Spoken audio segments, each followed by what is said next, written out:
ওই নেহা, দেখ দেখ ছেলেটা কি খ্যাত। গায়ের শার্টটাও দেখেছিস? মনে হয় কয়দিন ধরে কাছে না। আর চুলগুলো দেখ, মনে হয় যেন পাখির বাসা। দেখলেই বমি চলে আসে। এসব ছেলেগুলো কি করে যে ভার্সিটিতে চান্স পায় বুঝি না। এখন এই ময়লার গোডাউনের সাথেই রে ক্লাস করতে হবে। ফারিয়ার কথা শুনে চোখ থেকে সানগ্লাস নামিয়ে নেহা ক্যাম্পাসের রাস্তার দিকে তাকায়। দেখে কাঁধে ময়লা আংশিক ছেঁড়া ব্যাগ ঝুলিয়ে, কালো প্যান্ট, সাদা একটা ময়লা শার্ট গায়ে দিয়ে একটা ছেলে ভার্সিটির দিকে এগিয়ে আসছে। চুলগুলো আর্ধেক বাঁকা করে রাখা, কোনো দিকে ছেলেটা তাকাচ্ছে না, একদম সামনের দিকে চোখ রেখে এগিয়ে যাচ্ছে। নেহা ফারিয়ার দিকে তাকিয়ে রাগী দৃষ্টিতে বলল, ছেলেটার নাম জানিস তোরা? না রে। ওর নাম আবির, গ্রাম থেকে এসেছে আর আমাদের বাড়িতেই থাকে রে। কি? ফারিয়া, তিন্নি, তিশা, নাইমা, সোহেল, আরিফ সবাই একসাথে চিৎকার করে নেহার দিকে তাকায়। নেহা লজ্জায় মাথাটা নিচু করে ফেলে। কিছুক্ষণ চুপ থেকে নেহা বলে, ওর জন্যই এই কদিনে ভার্সিটিতে আসেনি রে, কারণ আব্বু ওর সাথে ভার্সিটিতে আসার জন্য বলে, আর তাই রাগ করে কয়েকদিন আসেনি। অবশ্য ছেলেটা আমার সাথে কথাও বলেনি কোনো দিন। থাকে ছাদের ছেলে কোথায়, মাও তাকে সহ্য করতে পারে না রে জানিস। একমাত্র বাবা তাকে একটু কেয়ার করে। তুই সরাসরি ছেলেটাকে বাড়ি থেকে বের করে দিতে পারিস না? চেষ্টা করেছি, কিন্তু ছেলেটা যাবে না রে। সবাই চুপ হয়ে যায়। শহরে সবাই জানে আবির ছেলেটা গ্রাম থেকে এসেছে আর ঢাকা ভার্সিটিতে পড়ছে। আর নেহা হলো শহরের সবচেয়ে ধনী পরিবারের একটা মেয়ে। দেখতে যথেষ্ট সুন্দরী, দুধে আলতা গায়ের রং, যেমন হলুদ মেঘলা বনর বৃষ্টির সারা অংশ। মাথার বেখেয়ালি কেশগুলো চকচকে কালো, যেন রৌদ্রের আবরণে সিল্ক মেলে তৈরি হয়। নেহার স্টাইলও সবার থেকে আলাদা। প্রতিটা নতুন ড্রেস আপে ভার্সিটিতে গাড়ি করে আসে। কথা বলা, হাঁটা চলা, চেহারা সব কিছু দিয়েই নেহা পারফেক্ট একটা মেয়ে। সাথে তার বান্ধবী বন্ধুগুলো বড়লোক হওয়াতে কম চায় না, তারাও নেহার মতো করেই আসে। তবে নেহা ওদের আইকন। গত কয়েকদিন ভার্সিটিতে নেহা না আসাতে আবির নামে নতুন ছেলেটির আবির্ভাবের খবর বান্ধবীদের কেউ নিতে পারেনি। অবশ্য নেহা ভার্সিটিতে না আসার কারণ ওই খ্যাত মার্কা ছেলেটাই। নেহার বাবা শফিক সাহেবকে নাকি ছেলেটা কোনো এক ছিনতাইকারীদের কবল থেকে বাঁচিয়েছিল বলে, আর ছেলেটা থাকা জায়গা নেই বলে শফিক সাহেব ধরে নিয়ে এসেছে নেহাদের বাড়িতেই। তবে আবির ছেলেটা কেবল চিরকোঠায় থাকতে পারবে। তার দরুন শফিক সাহেব কোনো ভাড়া নেবে না। তবুও সাইলা বেগম মানে নেহার মায়ের আপত্তি শতগুণ। সাথে নেহার আপত্তি কি কম যায়? আবির ছেলেটা ক্যাম্পাসের এসে রঙন ফুল গাছের নিচে বসে থাকা বাদাম বিক্রেতার পাশে এসে বসে। দূর থেকে নেহা আর তার বান্ধবীগুলো সেই দিকে তাকিয়ে আছে। দেখ দেখ কি গেউরে, একদম খ্যাতই। এত ডিসকাস্টিং একটা ছেলে আমাদের ক্লাসেই পড়ে। ওর সাথে ক্লাস করতে যে কতটা খারাপ লাগে তোরে কি বলবো নেহা। কেউ ওর পাশে বসে না, আর ছেলেটা সোজা পিছনের বেঞ্চে গিয়ে বসে। ওর আগে দুটো বেঞ্চ খালি থাকে, কারণ ওর আশেপাশেও কেউ থাকতে চায় না। আচ্ছা বাদ দে, ছেলেটাকে ভার্সিটি থেকে তাড়াতে হবে, আর আমার বাড়ি থেকেও। চল প্ল্যান করে ফেলি। তাই করি। ওরা আবিরকে তাড়ানোর জন্য নানা রকম প্ল্যান করতে থাকে। আর আবির বাদাম বিক্রি করা ছেলেটার সাথে বসে হেসে হেসে গল্প করে। আবিরের দাঁত হলুদ দেখে মনে হয় যেন কয়েকদিন হলো দাঁত মাজে না। এটা দেখে বাদামওয়ালা মুন্না বলে, ভাইজান আপনার দাঁত এমন হলুদ কেন?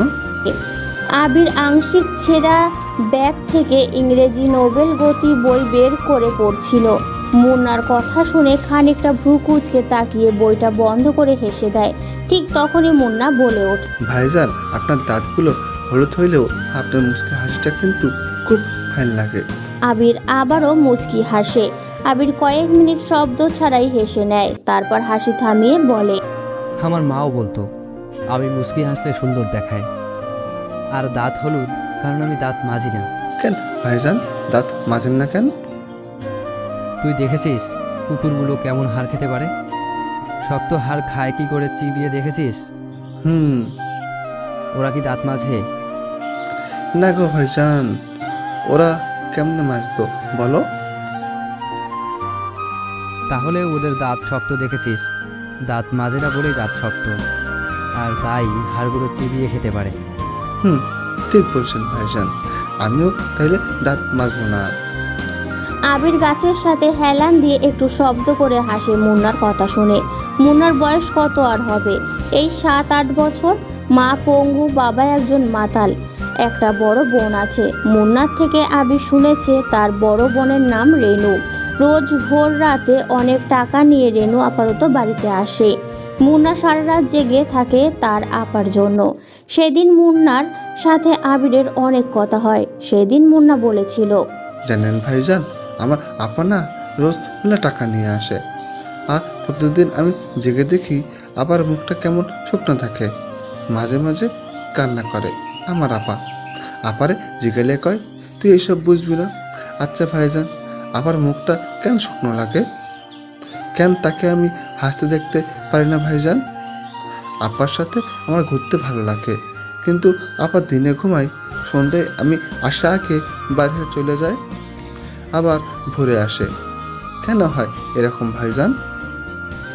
মুন্নার কথায় আবির সেই দিন কোনো উত্তর দেয়নি। আবিরের বন্ধু বলতে তেমন কেউ নেই, আর এইদিকে মুন্নার সাথে বস্তির কোনো ছেলে মেয়ে মেশে না। তাই প্রথম সেই দিন আবির ভার্সিটি এসে এই গাছের নিচে বসে বই পড়ছিল। তখনই মুন্না এসে বাদাম দিতে চায়। আবির মুন্নার দিকে তাকিয়ে মুচকি এসে 2-1টা কথা বলতে বলতে একসময় অনেক ঘনিষ্ঠ হয়ে যায়। আবির বসা থেকে উঠে দাঁড়িয়ে মুন্নার পকেটে 50 টাকা গুজে দিয়ে বাদামের গামলা থেকে ছোট্ট একটি মুঠো করে বাদাম নিয়ে বলে, তুই রোজ দাঁত মাজবি গাধা, কারণ তারা পশু আর তুই মানুষ। মানুষদের দাঁত মাজতে হয়। নে বাদাম খা, আমি দিলাম, নে খা আর বিক্রি কর, কত হয় জানাবি। আবির কথাগুলো বলে কয়েক পা বাড়াতেই একটু জোরে মুন্না বলে ওঠে, ভাইজান, আপনি কি তাইলে পশু? আবির চোখটা বন্ধ করে। ফর্সা মুখের ওপর রাগের প্রতিচ্ছবি ফুটে ওঠে তার। ভেতরে থাকা অন্য একটি মানুষের তার মধ্যে অকারণে যেন জেগে উঠতে থাকে, কারণ এই পশু শব্দের সাথে আবির ছেলেটার অনেক কিছু জড়িয়ে আছে। বলা যায় এক ঝলসানো অতীত, যেখানে পশুত্ব তার রক্তের গন্ধে বিষাদিত। আবির ঘুরে মুচকি হেসে হনহন করে হেঁটে ক্লাসের দিকে এগিয়ে যায়। ক্লাসের কাছে আসতে কে যেন তার ব্যাগটা টেনে ধরে। ঘুরে তাকিয়ে দেখে একটা মেয়ে।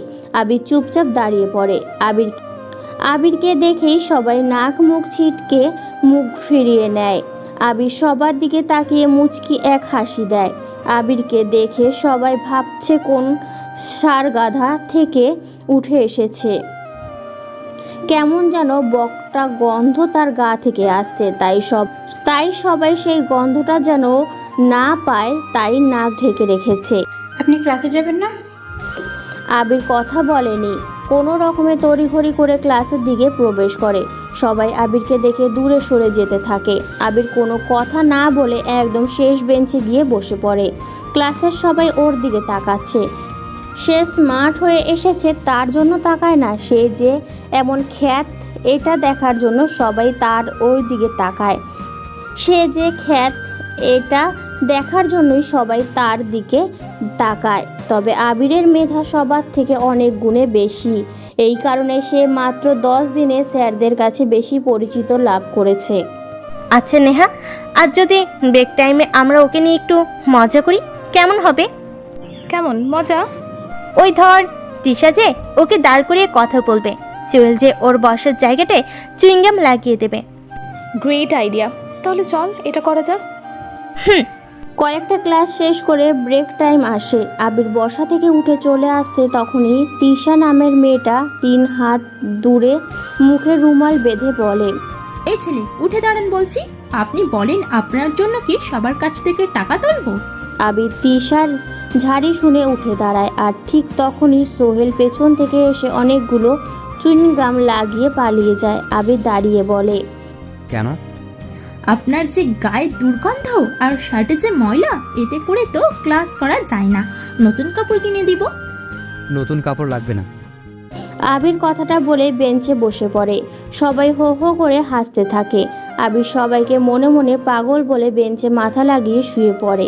তারপর ক্লাসে স্যার চলে আসে। সবাই দাঁড়িয়ে স্যারকে সম্মান জানায়, কিন্তু যখনই আবির উঠে দাঁড়ায় তখনই একটা বেমানান শব্দ শুনতে পায় ও। কেবল আবির নয়, নেহা, তিন্নি, নাইমা, তিশা, সোহেল, আবির বলতে গেলে সবাই শুনতে পায় শব্দটা। আর এটা শুনেই নেহারা জোরে হেসে ওঠে। আবির একটু ঘুরে পেছনে তাকায়, দেখে ওর প্যান্টের কিছু অংশ বেঞ্চে লেগে আছে চুইংগামের সাথে। আবির সাথে সাথেই বসে যায়, কেমন যেন তার গলাটা ধরে আসতে থাকে, চোখ যেন ঝাপসা হতে থাকে। বারবার উচ্চপদস্থ মানুষদের দিকে আবির তাকায়। গরিব বলে সবাই তাকে নিয়ে মজা করছে, কিন্তু সে কিছু বলে না, চুপচাপ বেঞ্চে মাথাটা দিয়ে মুখটা নিচু করে শুয়ে পড়ে। এইদিকে স্যার তার টপিক নিয়ে নানান রকম কথা বলতে থাকে। একসময় স্যার সবার উদ্দেশ্যে প্রশ্ন করে, পুরুষেরা বলে থাকে নারীরা অহংকারী। কেন অহংকারী? কারণ নারীরা সৌন্দর্যের প্রতীক, তারা তাদের সৌন্দর্যের কারণে অহংকারী হয়, আর ওই অহংকারটা দেখায় কেবল ছেলেদের কাছে। কথা কি ঠিক? স্যারের কথা শেষ হতেই ক্লাসের ছেলেগুলো সবাই স্যারের সাথে সহমত করে মেয়েদের অনেক কিছু বলতে থাকে। এক সময় ভার্সিটির সবচাইতে সুন্দর মেয়ে নেহা উঠে দাঁড়িয়ে বলে, জি স্যার, মেয়েরা অহংকারী, কারণ মেয়ে মানেই মা, মেয়ে মানেই বোন, মেয়ে মানেই একটা সংসার টিকিয়ে রাখার অদম্য ঢাল। মেয়েদের পছন্দ না হলে ছেলেদের প্রপোজালে রাজি হয় না, কারণ মেয়েরা কারো মন নিয়ে খেলতে চায় না, কারণ জোর করে প্রেম হয় না। যে যখন ছেলেটা জানতে পারবে মেয়েটা তাকে পছন্দ করে না, তখন মনে একটু হলেও কষ্ট পাবে, ফলে না রিলেশনে শান্তি আসবে, না কেউ ভালো থাকতে পারবে। হয়তো ছেলেরা এখন বলবে এই অহংকারের কারণে মেয়েদের কপালে দেখতে খারাপ বর জোটে। হ্যাঁ জোটে, কারণ মেয়েরা পারে না বাবা মায়ের অবাধ্য হতে। ছেলেদের পছন্দ না হলে রাগারাগি করে বাড়ি থেকে বের হয়ে যায়, কিন্তু মেয়েরা তা পারে না। যদি কেউ বেরও হয়, সমাজ তাদের মেনে নেয় না, উল্টা কথা শোনায়, তাই আমরা অহংকারী। পুরো ক্লাসটা এখন ঠান্ডা হয়ে গেছে নেহার কথা শুনে। সবাই নেহার দিকে হাঁ হয়ে তাকিয়ে আছে। স্যারও বেশ অবাক হয়ে চেয়ে আছে তার দিকে। নেহা বেঞ্চে বসে রিল্যাক্স করছে। স্যার বলে, ছেলেরা চুপ কেন? তোমাদের কথা ভিত্তিতে আমরা অনেক কিছুই শিখতে পারবো। ছেলেরা কিছু বলো নাকি মেয়েরা জিতে যাবে? কেউ কোনো কথা বলছে না। স্যার উদাস দৃষ্টিতে প্রত্যেক ছেলের দিকে তাকায়। স্যারের চোখ আটকে যায় পেছনের বসা বেঞ্চে শুয়ে থাকা একটা ছেলের দিকে। স্বভাবের মতো স্যার চোখ ছুঁড়ে মারে ছেলেটার দিকে। পেছনে বসা আবির লাফ দিয়ে উঠে দাঁড়িয়ে পেছনের প্যান্ট সেখানে ছিঁড়ে গেছে সেখানে হাত দিয়ে দাঁড়ায়। সবাই হো হো করে হাসতে থাকে। আবির মাথাটা নিচু করে নেয়। স্যার বলে, এই যে বেয়াদব, স্যার যে এতক্ষণ ক্লাসে ছিল তুমি কি জানো? জি। রাতে কি চুরি করতে যাও? কাপড় চোপড় দেখে তো তাই মনে হচ্ছে। কাপড়গুলো কি কেচো না? এত ময়লা বাঁধিয়ে রেখেছো কেন? আর এগুলো কি ধরনের পোশাক? ব্যাগটাও তো ছিঁড়া। সহপাঠীদের কি দেখো না কত স্মার্ট হয়ে ক্লাসে আছে? কোথা থেকে এসেছো? বেয়াদবের মতো ক্লাসে পড়ে ঘুমাচ্ছ? ফাজিল ছেলে কোথাকার। স্যারের অপমানে আবির আরও মাথাটা নিচু করে নেয়। একটা দীর্ঘশ্বাস ফেলে যেও যেন পারে না। সব কিছু আবারও কেমন ঘোলাটে লাগছে। বারবার মনে হতে থাকে ওর, যেখানে বড়লোকি জীবনযাপনের অধিক্য সেখানে গ্রাম থেকে আসা গরিব ছেলেটার কোনো মূল্য নেই। স্যারের কথাগুলো শুনে ক্লাসের সবাই উচ্চ স্বরে হাসতে থাকে। স্যারও একটু হাসলেন। আবিরকে আবারও স্যার বলতে থাকে, বেয়াদব ছেলে, কি নাম তোমার? জি, আবির। আবির হাসান। থাক থাক, আর বলতে হবে না। নামটাই খালি ভদ্র, আর চেহারা দেখো ময়লা গোডাউন। তা বাবা আবির, এতক্ষণ ক্লাসে কোন বিষয়ে কথা হচ্ছে তুমি জানো? স্যারের সবার কথা উপেক্ষা করে চলে যেতে উদ্যত হলেন।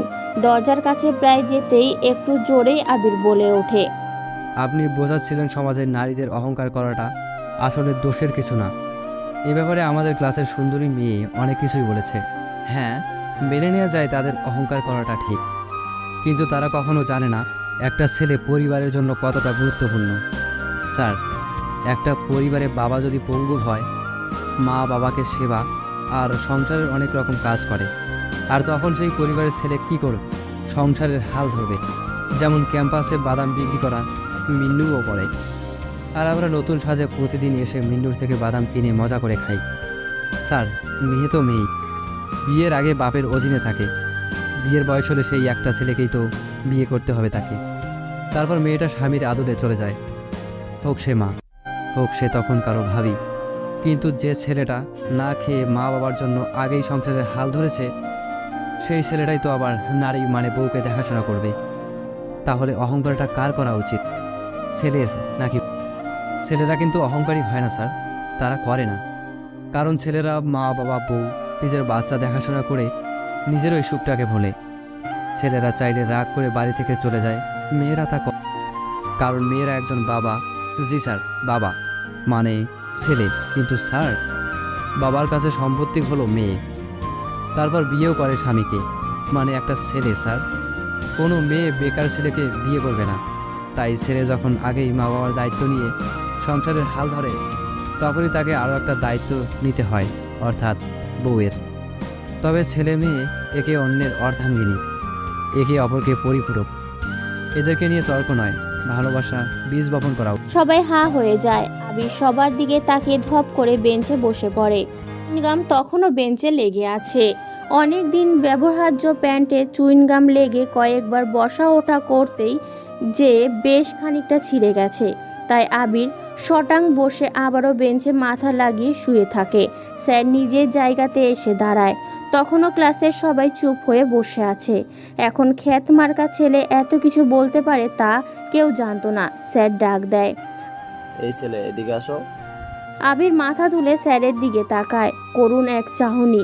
সেই চাহনিতে চিৎকার করে বলতে ইচ্ছা করছে আবিরের অনেক কথা, কিন্তু সে পারছে না। স্যার আবারও তাকে ডাকে, কিন্তু উঠতে পারে না। স্যার এবার জোরে ডাক দেয়। আবির আর দেরি না করে উঠে দাঁড়ায়। সাথে সাথেই পুরো পিছনের অনেকটা অংশ ছিঁড়ে যায়।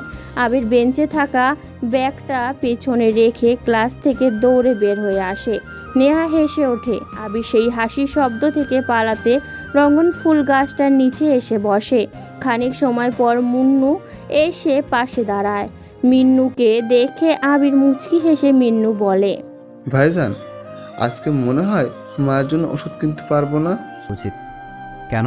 দেখেন না, বাদামগুলো এখনো বিক্রি হয় নাই, কি করে কিনবো বলো? তুই কেন তোর মায়ের জন্য ওষুধ কিনবি? তোর আপার টাকা কিন্তু আমায় তো বলে আপার টাকা না নিতে, আপার টাকায় নাকি বিষ আছে। আচ্ছা ভাইজান, টাকায় বিষ থাকে কেমনে? মানুষ কি মরে যায়? মা বলছে ওই টাকা নিলে নাকি আমরা বিষাক্ত হব। কি করে ভাইজান? আবির কিছু বলে না, কেবল মুচকি হাসে। মিন্নু আবিরের হাসির দিকে তাকায়। মিন্নু কেবল আবিরের হাসির জন্যই আবিরকে ভালোবেসে ভাইজান বলে ডাকে। আবির দীর্ঘ এক শ্বাস টেনে ছেড়ে দেয়। এই শহরের সব জায়গায় তার চেনা মানুষদেরকে আবির হাতের তালুর মতো চেনে। অন্ধকার হলে মানুষগুলো আবিরের বন্ধু হয়ে যায়। সেই বন্ধুত্বের ফারাক অনেক বিশাল। সেখানে কোনো অনুভূতি নেই, আছে অনেক হিংসুটে প্রাণহীন রক্তকেন্দ্র। আবির হাসি থামিয়ে বলে, আছে না? তোর আপা অনেক ভালো রে মিন্নু। তোর মাকে বলিস তোর আপার উপরে যেন রাগ না করে। আর শোন, তোর মাকে না জানিয়ে তোর আপার থেকে টাকা নিয়ে ঔষধ কিনিস। তোর মা বাবা আর আপার সাথে একদিন দেখা করব।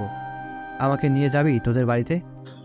ভাইজান, আপারে আগের দিন তোমার কথা বলছি, আপা বলছে বড়দের সাথে না মিশতে। ভালো বলেছে, যা তাহলে বাড়িতে যা, কাল আসিস। তুমি যাবে না? মিন্নু কথা শুনে আবির একটু হেসে বসা থেকে উঠে দাঁড়ায়। তখনই ব্যাগটা পেছনে রাখে আবির, কিন্তু মিন্নু ঠিকই টের পায় আবিরের করুণ অবস্থা। মিন্নু বলে, কি হইল? আপনি ব্যাগ পিছনে রাখছেন কেন? মিন্নু হেসে দিয়ে বলে, ভাইজান, আপনি আমার গামছাটা নিয়ে যান, কাল আনেন তখন নিয়ে নেব। আমি বুঝতে পারছি, নাও। মিন্নুর দেওয়া গামছা কোমরে পেঁচিয়ে হনহন করে ভার্সিটি থেকে বের হয় আবির। ভার্সিটির সবাই আবিরকে দেখে উচ্চস্বরে হাসতে থাকে। আবির কোনো দিকে না তাকিয়ে জোরে হেঁটে চলে যেতে থাকে। ভার্সিটির গেটের কাছে আসতেই আবির কারোর সাথে ধাক্কা লেগে পড়ে যায় যেন। আবির থতমত খেয়ে উঠে দাঁড়িয়ে অবাক চোখে লোকটার দিকে তাকায়। মুখে সিগারেট, গলাতে লম্বা চেন, দামি পোশাক, চোখে চশমা। আবির আস্তে করে বলে ওঠে, সরি। লোকটা চশমা খুলে আবিরের দিকে হাঁ করে তাকায়। আবির না তাকিয়ে চলে আসতে যাবে, তখনই লোকটা বলে ওঠে, ভাইয়া। আবির ঘাড় ঘুরিয়ে অস্বাভাবিক এক দৃষ্টিতে চায় লোকটার দিকে। লোকটা থেমে যায়। আবির আর না দাঁড়িয়ে চলে আসে সেখান থেকে। লোকটা মানে ছেলেটা আবিরের চলে যাওয়ার দিকে হাবার মতো তাকিয়ে থাকে, তারপর মুচকি হেসে ভার্সিটির দিকে চলে যায়। শফিক সাহেবের বাড়ির দারোয়ান আবিরকে ঢুকতে দিতে চায় না, কেমন যেন অগ্নিদৃষ্টিতে আবিরের দিকে তাকায়। তবে রহিম মিয়া কিছু করার নেই। শফিক সাহেবের নির্দেশ, আবির যখন খুশি বাইরে যাবে, আসবে, থাকবে, এতে কেউ কোনো কথা বলবে না। কেবল ছিনতাইকারীদের থেকে বাঁচিয়েছে বলে শফিক সাহেবের এমন আচরণ বাড়িতে কেউ মেনে নিতে পারছে না। তবুও কারো কিছু বলার নেই। তবে শফিক সাহেব না থাকলে সায়লা বেগম আর নেহা অনেক রকমের কথা শোনায় আবিরকে। পরের দিন, ওই নেহা, দেখেছিস আজকে ও কেমন করে ভার্সিটিতে এসেছে? আমি না আর নিতে পারছি না, ওকে ভার্সিটি ছাড়া করতেই হবে। ফারিয়ার কথা শুনে নেহা ক্যাম্পাসের রাস্তার দিকে তাকায়। কাল সারাদিন নেহা নিলয়কে বাড়ির বাইরে যেতে না বা ঢুকতে দেখেনি। অবশ্য নেহা নিলয়ের ওপর যে নজর রাখে সেটাও না, কিন্তু গতকাল ক্লাসে মজা করার জন্য নেহা দেখে চেয়েছিল নিলয় বাড়ি ছেড়ে চলে যায় কিনা, কিন্তু সেটা করেনি। গ্রাম থেকে এসেছে তো তাই এরকম ছ্যাঁচড়াও। বাদ দে তো, ওর কথা পরে হবে, এখন চল আড্ডা দিই। আরে দাঁড়া দাঁড়া, ব্যাটাকে নিয়ে একটু খেলা করি। ওকে তাহলে কি ডাক দিব? দে তাহলে, মজাই করি। আবির ছেলেটা মাথা নিচু করে ক্যাম্পাসে এসেছে। কাল সারা রাত সে ঘুমায়নি, খুব কেঁদেছে ও। সবটা সময় ভেবেছে ও গরিব বলে আজ তাকে এত কিছু সহ্য করতে হচ্ছে, কিন্তু সে কি আসলেই গরিব? আবির নিজের মতো করে হাঁটছে, ঠিক তখনই শুনতে পায়, কই রাজবিন, আবির এদিকে আয়। আবির সেই দিকে তাকায়, দেখে নেহা সহ ওদের বন্ধু বান্ধবীরা তাকে ডাকছে। আবির ওদের দিকে এগিয়ে যেতেই মুচকি হাসি দিয়ে বলে, আমাকে কেন ডাকছেন? ওরে কি গে ওরে, গ্রামে থাকা মানুষগুলো যে একটু বেশি আবাল, তা একে না দেখলে বুঝতে পারতাম না। সহপাঠীদেরও আপনি করে বলছে। তো বলবে না, ও তো কথা বলারও যোগ্যতা নেই। আচ্ছা, আপনার প্রবলেমটা কি? আপনি আমাদের বাড়ি থেকে যাচ্ছেন না কেন? আবির চুপচাপ দাঁড়িয়ে থাকে। আবির সবার দিকে তাকিয়ে একটু মুচকি হেসে বলে, আপনার আব্বুই আমাকে রেখেছে, উনি বললেই আমি চলে যাব, আপনার কথাতে না। তোর সাহস কি করে হয় রে আমাদের মুখের ওপর কথা বলার? এই ফারিয়া, যা তো শফিক মামার দোকান থেকে আইসক্রিম কিনে আন, সব ওর মুখে আর জামায় লাগিয়ে দেব। ফারিয়া, নাইমা আর সোহেল ওরা তিনজন মিলে আইসক্রিম কিনতে যায়। আবির সেই দিকে তাকিয়ে ধীরে ধীরে সেখান থেকে চলে আসতে যাবে, তখনই আরিফ, তিশা এসে আবিরকে পাকড়ে ধরে। আবির চুপচাপ দাঁড়িয়ে যায়। আবির চোখের চারপাশে এমন কাউকে খুঁজতে থাকে যে এসে বলবে ওকে ছেড়ে দাও, কিন্তু কেউ নেই। সবাই নিজের কাজের জন্য ব্যস্ত। সবাই আবিরকে জোকার দৃষ্টিতে তাকিয়ে দেখতে থাকে। কয়েক মিনিট পরেই ওরা তিনজন এসে হাজির। আরিফ আর সোহেল আবিরের হাত ধরে রাখে। নেহা, তিনি, ফারিয়া, নাইমা ওরা চারজন এসে আবিরের মুখে, মাথায় আর তার ময়লা শার্টে, মুখে, ঘাড়ে, কানে, গলাতে আইসক্রিম লাগাতে থাকে। আবির মাথাটা নিচু করে নেয়, চোখ দুটো মাটির দিকে করে নেয়। সবাই আবিরকে নিয়ে হাসতে থাকে। ঠিক তখনই ফারিয়া বলে ওঠে, ওই দেখ, ওই নতুন ছেলেটাকে দেখ, কি হট রে, স্টাইলিশ, দেখেই বোঝা যায় রোজ জিম করে। সবাই ক্যাম্পাসের গেটের দিকে তাকায়। বাইকে আসা একটা ছেলের দিকে সবাই চোখ আটকে তাকিয়ে থাকে। সাথে আবিরও মাথা তুলে সেই দিকে তাকায়। দেখে কালকে সেই ছেলেটা যার সাথে আবির ভুলবশত ধাক্কা খেয়েছিল। আবির সেই দিকে তাকাতেই দেখে সেই নতুন ছেলেটা তার দিকেই তাকিয়ে আছে। ছেলেটা বাইক রেখে ওদের পাশ দিয়ে হেঁটে যেতেই তিন্নি ডাক দেয়, এক্সকিউজ মি মিস্টার, আপনাকে কাল ভার্সিটিতে দেখেছিলাম, নতুন স্টুডেন্ট, নাম কি আপনার? ছেলেটা থেমে যায়, আবিরের পাশে এসে দাঁড়ায়। আবির মাথাটা নিচু করে নেয়। ছেলেটা আবিরের দিকে আর চোখে তাকাতেই কয়েক হাত দূরে সরে যায় ছেলেটা। আবিরের সারা গায়ে আইসক্রিম লেগে আছে। সবাই ভাবছে আবিরকে বাজে দেখার কারণে ছেলেটা সরে গিয়েছে, কিন্তু বিষয়টা তা নয়, অন্য কিছু। ছেলেটা কিন্তু কিছু সময় চুপ থেকে বলে, আমি শাওন, বিভাগ। ও, আমরা সবই তো একই বিভাগের স্টুডেন্ট। আমি ফারিয়া, ও তিন্নি, ও নেহা, ও নাইম, তিশা, সোহেল, আরিফ। আর ইনি? শাওন নামে ছেলেটা আবিরের দিকে তাকিয়ে কথাটা বলে। সবাই কিছুক্ষণ বিরক্ত নিয়ে আবিরের দিকে তাকিয়ে থেকে নেহা বলে, এই যে খ্যাত ময়লার ডাস্টবিন, তুই এখনো এখানে দাঁড়িয়ে আছিস কেন? যা ভাগ, সামনে থেকে যা বলছি। আবির আর দাঁড়ায় না, সেখান থেকে জোরে হেঁটে কিছুটা দূরে চলে আসে। দূরে এসে পেছনে ঘুরে তাকায় ওদের দিকে। শাওন নামে ছেলেটা তখনও আবিরের দিকেই তাকিয়ে আছে। আবির শাওনের দিকে তাকিয়ে মুচকি হাসি দিল। শাওন কিছু বলতে চেয়েও বলতে পারল না। রঙ্গন ফুল গাছের নিচে আবির বসে রুমাল বের করে মুখটা কোনো রকমে মুছে নেয়। এদিকে শাওন ওদের সাথে গল্পতে ব্যস্ত হয়ে যায়। আবির কোনো রকমে নিজেকে ঠিকঠাক করে নেয়। ওদের দিকে তাকিয়ে একটা মুচকি হাসি দিয়ে দীর্ঘশ্বাস ফেলে। তারপর আবির ছেঁড়া ব্যাগ থেকে একটি বই বের করে পড়তে থাকে।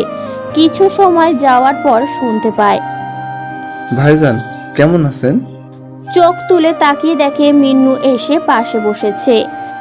আজ বাদামের পরিমাণ গামলাতে কম। মিন্নুর দিকে তাকিয়ে মুচকি হাসি দিয়ে আবির বলে, কি রে, আজ বাদাম এত কেন? আজ ভালো বিক্রি হয়েছে। ও, তা তোর মুখটা এমন শুকনো কেন? মিন্নু কিছু বলে না, আবিরের দিকে তাকিয়ে আবারও চোখ সরিয়ে নেয়। আবির ব্যাগের বই রেখে মিন্নুর মাথায় হাত দিয়ে বলে, কি হয়েছে রে, আজ চুপ কেন?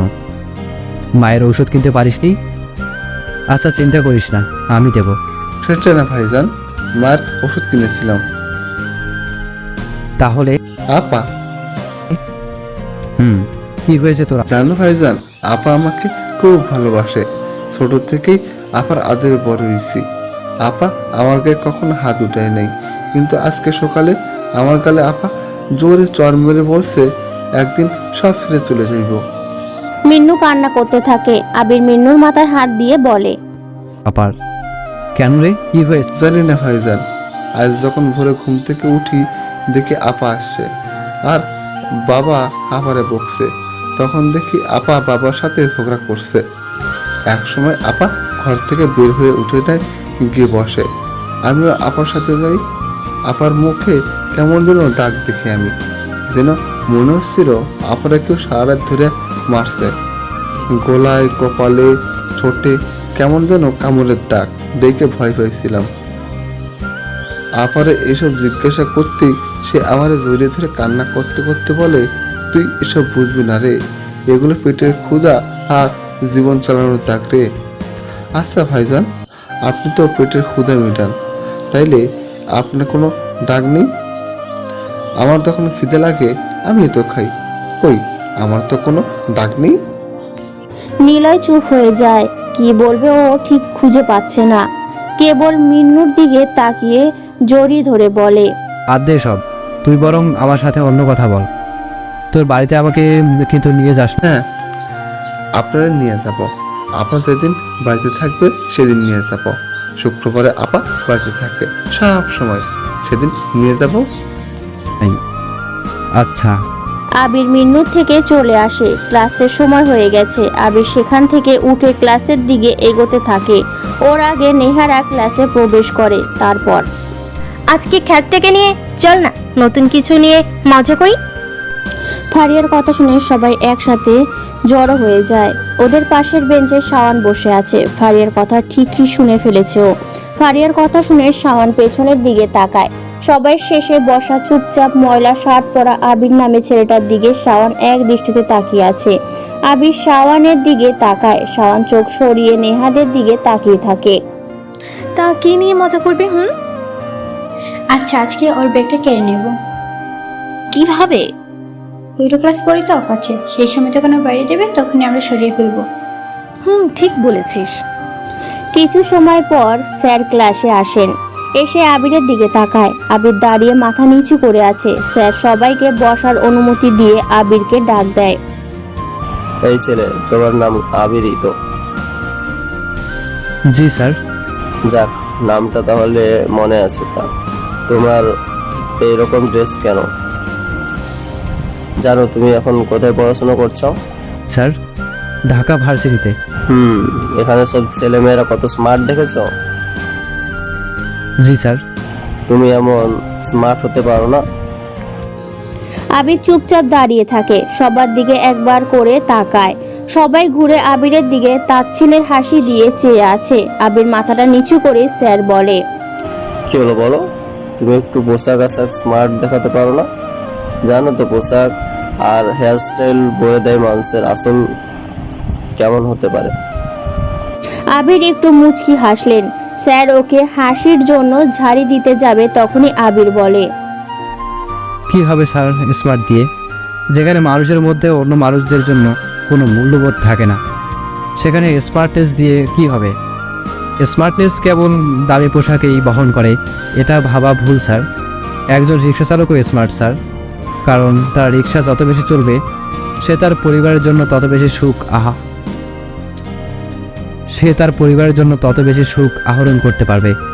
আমার কাছে স্মার্ট মানে টাকা থাকা নয়, নতুন ড্রেস আপ পরে ঘোরা নয়, কথায় কথায় ওফ নো, ও মাই গড, ও শিট, সরি, ইডিয়েট, স্টুপিড বলা নয়। আমার কাছে স্মার্ট মানেই মূল্যবোধ, যা হয়তো শিক্ষার মাধ্যমেও অর্জন করা যায় না স্যার। আর কি হবে এসব পোশাক দিয়ে? যদি মেয়েদের লজ্জাস্থানের আকৃতি বোঝা যায় আর তা দেখে ছেলেরা ওয়াও কি মাল যাচ্ছে রে, তাহলে স্মার্টনেস কি বাড়বে নাকি যাবে স্যার? গ্রাম থেকে এসেছি স্যার, দুবেলা পেটের খাবার জোটাতেই হিমশিম খেতে হয়, সেখানে স্মার্টনেস দেখিয়ে কি হবে? কেউ না খেয়ে থাকলে অন্য কেউ এসে কখনোই বলবে না চল আমি তোকে খেতে দেব। তাহলে স্মার্টনেস দিয়ে কি করব আমি স্যার? স্যার আর কোনো কথা বলছে না, কেবল হা হয়ে আবিরের দিকে তাকিয়ে আছে। শুধু স্যার নয়, ক্লাসের সবাই আবিরের দিকে অবাক চোখে তাকিয়ে আছে। বিশেষ করে যে মেয়েগুলো শর্ট ড্রেস পরে আসে তারা। আবির নিজের জায়গাতে বসে পড়ে। এভাবে দুটো ক্লাস পার হয়, 1 ঘন্টা ব্রেক চলে।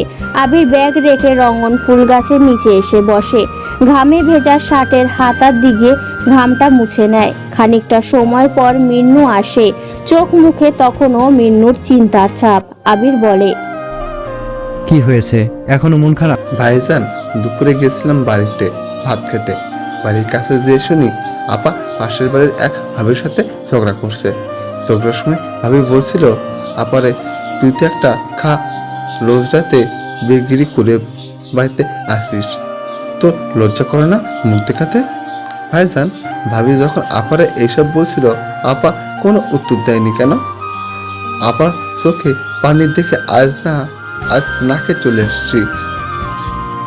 আবির কিছু বলতে চেয়েও বলল না। কি বলবে ও? মিন্নুর মা পঙ্গু, বাবা একজন মাতাল, ওর বড় বোন সংসার চালাতে, মায়ের ওষুধ কিনতে, বাবার নেশার মেটাতে রাতের অন্ধকারে রাতের পরী হয়ে থাকে। টাকাওয়ালা মানুষগুলো সেই পরীটাকে নিত্য নতুনভাবে ব্যবহার করে, আর সেই বড় লোকের ছেলেগুলা গরিবদের দান করতে গেলে তাদের হাত কাঁপে। আবার সেই নারী যদি সংসার চালানোর কাজে নিজের দেহটাকে বিক্রি করে, সেই নারীর হয়ে যায় খারাপ। অথচ সমাজের ভদ্রলোকেরা দিব্য তাদেরকে টাকার বিনিময়ে ভোগ করে যায়। আজব খেলা। ভাইজান, চুপ করে আছেন কেন? ভাবছি আজকেই তোদের বাসায় যাব। যাবেন? আচ্ছা, তাইলে যাই। বাড়িতে বলে আসি আমি এখন যাব আর আসব, আপনি এইখানে থাকবেন। মিন্নু চলে যায়। এদিকে আবারও ক্লাস শুরু হওয়ার সময় চলে আসে। আবির ক্লাস শুরু হওয়ার 10 মিনিট আগেই ক্লাসে আসে। নিজের জায়গাতে যেয়ে বেশ অবাক হয়, কারণ সেখানে তার ব্যাগ নেই। আবির সব দিকে একবার চোখ বুলিয়ে নেয়, কোথাও আবিরের ব্যাগের চিহ্নও দেখা যাচ্ছে না। আবির আবারও ভালো করে সব বেঞ্চ তাকায়, কিন্তু সেখানে আবিরের ব্যাগ নেই। শেষে আবির বেশ কাচুমাচু হয়ে সামনে বসা ছেলেগুলোর কাছে যায়।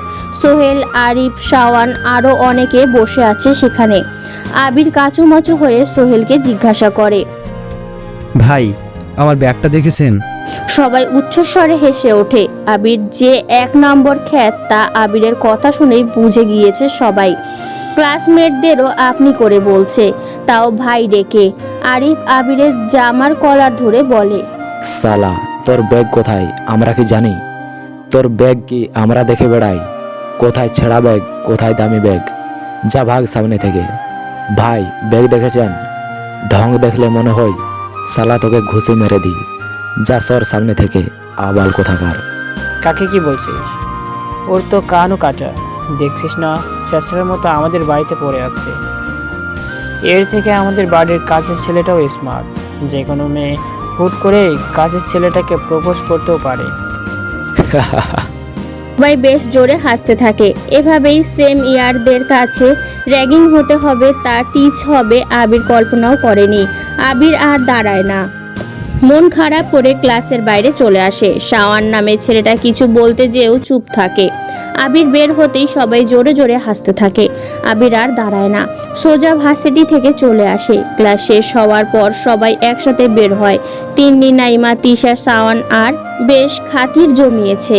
এদিকে নেহা আর ফারিয়া একসাথে বের হয়েই ফারিয়া বলে, কি করবি এখন? ব্যাগটা তো ফেরত দিতে চেয়েছিলাম, কিন্তু ছেলেটা তো ক্লাসেই আসেনি। চল বাদ দে, কাল আসলেই দিয়ে দেবো।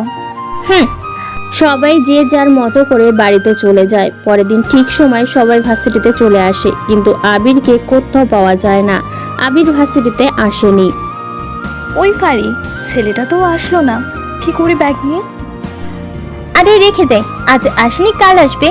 ওর জায়গায় আমরা আগে থেকে ব্যাগটা রেখে দিব, তাহলে জানতেও পারবে না কে করেছিল এসব। আচ্ছা বেশ। ওরা কয়েকজন মিলে গল্প করছিল। মিন্নু বাদাম নিয়ে ওদের সামনে এসে দাঁড়ায়। মিন্নুকে নেহা দেখেই বলে, আজ বাদাম নেব না রে। আপা, ভাইজান আসে নাই। কোন ভাইজান? ওই যে দাঁতগুলো হলুদ, গায়ে ময়লা জামা পরে আসে, আবির নাম ভাইজানের, উনি আসে নাই। না কেন? এমনিতেই। আচ্ছা থাকেন। মিন্নুর মন খুবই খারাপ। কাল রাতে তার রেনু আপা বাসায় ফেরেনি। যখন সকালে মিন্নু বাদাম নিয়ে ভার্সিটিতে আসছিল, তখন দেখে তার আপা খোঁড়াতে খোঁড়াতে বাড়ির দিকে আসছে। আপার দিকে তাকিয়ে মিন্নু জিজ্ঞাসা করেছিল, কি হয়েছে আপা? ওর আপা কোনো উত্তর দেয় না। মিন্নু আর না দাঁড়িয়ে পেটে তাগিদে বাদাম নিয়ে চলে আসে। ভেবেছিল আবিরের সাথে গল্প করে মন ভালো করবে, কিন্তু আবিরকে সারা ভার্সিটি খুঁজেও কোথাও পায়নি। এভাবে কেটে যায় অনেক দিন। ব্যাগটা আবির আর নিতে আসেনি। নেহা একবার ছাদে চিলে কোটায় গিয়েছিল আবিরকে দেখতে, কিন্তু সেখানেও তালা ঝুলছে দেখে ও সবাই আবিরের কথা ভুলে গেলেও নেহা পারছে না, কেন যেন সে আবিরকে খুঁজছে। প্রায় 25 দিন পর নেহা রুমে বসে বই পড়ছে। হঠাৎ চোখে চলে আসে সেই ছেঁড়া ব্যাগটার দিকে। নেহা কি মনে করে ব্যাগটা খোলে। ক্লাসের কোনো বই ব্যাগে নেই, কেবল আছে দুটো ইংরেজি নোবেল। নেহা অবাক হয় এই রকম একটা ছেলের ব্যাগে ইংরেজি নোবেল দেখে, যা নেহা কখনোই পড়েনি। আর আছে কয়েকগুলো ইংরেজি পত্রিকা, কাটা ছবি সহ ড্রাগস রিপোর্ট। নেহা পত্রিকা থেকে কাটা কাগজগুলো উল্টাতে থাকে। হঠাৎ চোখ আটকে যায় একটা ছবিতে। ছবিটা তার বাবার, শফিক সাহেবের ইংরেজি পত্রিকা। সেখানে শফিক সাহেব নিয়ে অনেক কিছু লেখা। নেহা পত্রিকার কাটা অংশগুলো উল্টাতে থাকে। দেশের সব বড় বড় নাম করা মানুষের ছবি সেখানে গচ্ছিত আছে। নেহা বেশ অবাক হয়ে তাকিয়ে আছে সেসবের দিকে। নেহা ব্যাগটা আরো ভালোভাবে চেক করে। কয়েকটি ছবি দেখে সে, একজন বয়স্ক মহিলার ছবি, একটা ম্যাগাজিনের ওপর পাতার ছবি, আর একটা গাছে 5 জন ছেলে দাঁড়িয়ে আছে, মুখে কালো মাস্ক, হাতে কালো কভার এবং পিস্তল নিয়ে। নেহা ছবিগুলো বেশ কিছু সময় পর দেখে আবারও ঠিক মতো রেখে দেয়। কেবল একটা কথা ভাবতে থাকে, এই রকম গেও মার্কা ছেলের ব্যাগে ইংরেজি নোবেল, আবার এত কিছু কেন রাখা? ক্যাম্পাসে বসে সবাই আড্ডা দিচ্ছে। শাওন নামে ছেলেটা সবার সাথে মিশলেও বড্ড চুপচাপ থাকে। অন্য একটি শহর থেকে সে পড়তে এসেছে এখানে, মামার বাসায় থেকে পড়াশুনো করে, সবাই তাই জানে। শাওন এখন সবারই বেশ পছন্দের, তাই হবেই বা না কেন। ছেলেটা সব দিক দিয়ে পারফেক্ট। যে কোনো মেয়ে পটাতে একটা ছেলের বাহিক্য ভিতর দিক সব দিক দিয়ে সে পারফেক্ট। আবার ভালো গিটার বাজাতেও পারে সে, সাথে গানও গাইতে পারে বেশ। এই কারণে মেয়েদের প্রথম ও প্রধান ক্রাশ শাওন। সবাই কম বেশি শাওনকে পেতে ও সঙ্গ দিতে ভালোবাসে। এই কারণে শাওন এখানে পুরো ভার্সিটির সবার পরিচিত। শাওন ক্যাম্পাসে বসে গিটার বাজিয়ে চলেছে, সে সাথে গাইছে। সবাই যখন শাওনের বাজানো গিটারের তালে গান শুনছে মুক্ত হয়ে, তখনই শাওন খেয়াল করে ক্যাম্পাসের গেট দিয়ে কালো প্যান্ট আর সাদা শার্টে একটা ছেলে ধীর পায়ে প্রবেশ করছে ভার্সিটিতে। শাওন ছেলেটাকে দেখেই গান অফ করে দেয়। সবাই শাওনের দিকে তাকাতেই দেখে শাওন গেটের দিকে চেয়ে আছে। সবাই শাওনের দৃষ্টি ফলো করে তাকায় সেই দিকে। দেখে আজ বেশ কয়েক মাস পর আবির নামের সেই খ্যাতমার্কা গ্রাম্য ছেলেটা ভার্সিটিতে আসছে। সবাই অবাক হয়। সবাই অবাক হওয়ার পেছনে দুটো কারণ। একটা আবির আগের থেকে একটু পরিপাটি পোশাক পরে ভার্সিটিতে এসেছে, ময়লা কোনো চিহ্ন নেই। আর একটা কারণ, আবিরকে দেখে শাওন সব কিছু থামিয়ে দিয়ে উঠে দাঁড়িয়েছে। কি ব্যাপার শাওন, তুমি ওই আবাল মার্কা ছেলেকে দেখে থেমে গেলে কেন? গিয়েছো ঠিক আছে, দাঁড়িয়ে পড়লে কেন? কি সমস্যা কি? মানে আচ্ছা বসছি। শ্রাবণ কথাটা বলে না বসে দাঁড়িয়ে থাকে। আবির ওদের খুব কাছে চলে আসে। নেহাও অনেক অবাক হয়, কারণ নেহা কদিন চিলেকোঠায় আবিরকে দেখেনি। আবির যখন ওদের সোজা আসে তখনই শাওন মাথাটা নিচু করে নেয়, যা সোহেল ফারিয়া খুব ভালোভাবেই খেয়াল করেছে। তাই সাথে সাথেই ফারিয়া বলে, ওই ছেলে দাঁড়া এখানে। আবির দাঁড়ায়, ঘুরে ওদের সবার দিকে তাকায়। শাওন দাঁড়িয়ে থাকার ওর দিকে আগেই চোখ চলে যায় আবিরের। শাওন একটু তাকিয়ে চোখ নামিয়ে নেয়, একদম চুপসানো ভঙ্গিতে দাঁড়িয়ে থাকে, যা বসে থাকা সবাই চোখ এড়ায় না। এই রকম বোকা মার্কা ছেলের সামনে শাওন একদম চুপ হয়ে যায়। ব্যাপারটা সবার কাছে বেশ অবাকতা তৈরি করে। তাই ফারিয়া এসে আবিরের জামা টেনে ধরে বলে, এই ছেলে নিজের দিকে কখনো তাকিয়েছিস? কেন আপু? ওই তোর বড় বোন লাগি আমি, শালা আমাকে তোর আপু আপু লাগে? শাওন, তুমি ওকে দেখে চুপ হয়ে গেলে কেন? ফারিয়ার কথা শুনে শাওন আবিরের দিকে তাকায়। আবির শাওনের দিকে তাকাতেই শাওন আবারও মাথা নিচু করে নেয়। আসলে ওরকম খ্যাতমার্কা ছেলের দিকে তাকাতেও তো ইচ্ছে করে না, তাই মাথা নিচু করে নিচ্ছি। শাওনের এমন জবাবে সবাই জোরে হেসে দেয়। আবিরও মুচকি হাসে। শাওন আবিরের দিকে তাকিয়ে হালকা করে হেসে দেয়। আবির আর দাঁড়ায় না, সোজা হনহন করে হেঁটে চলে আসে। আবির সেই ফুল গাছটার কাছে আসতেই খেয়াল করে মিন্নু মন মরা হয়ে বসে আছে। বাদামের গামলাতে অনেক বাদাম পড়ে আছে। আবির ওর পাশে গিয়ে বসে বলে, কিরে মিন্নু, তুই এভাবে বসে আছিস কেন?